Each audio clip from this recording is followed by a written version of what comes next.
Every year, millions of people unbox an iPhone, Mohan, but almost no one sees how it's actually made. From raw materials to a finished device in your hand, the journey of an iPhone is a masterpiece of engineering, automation, and precision. Today, we go inside the factory to see how Apple's most iconic product is built. The iPhone begins its life not as a phone, but as raw materials. Aluminum for the body, silicon for the chips, tithes, lithium for the battery, copper and gold for wiring, and rare earth elements for the speakers and vibration motors. These materials are mined, refined, and shipped to specialized factories around the world.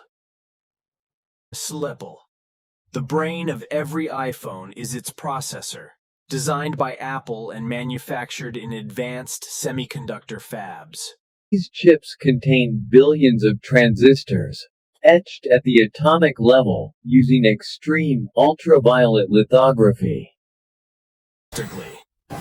While chips are made separately, other factories assemble key components: the OLED display, the camera system, Face ID sensors, battery modules, and the logic board. Each part is tested before moving to final assembly. Now everything comes together. Robots and skilled technicians work side by side to assemble the iPhone.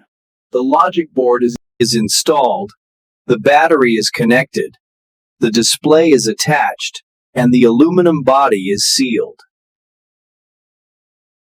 Checking camera focus, touchscreen accuracy, signal strength, speaker quality, and even water resistance. Once approved, the iPhone is packaged, sealed, and shipped across the globe, from factories to Apple stores and customer homes worldwide. Behind every iPhone is one of the most complex manufacturing systems on Earth, combining science, engineering. If you enjoyed this behind-the-scenes journey, don't forget to like, subscribe, and comment what you'd like to see next.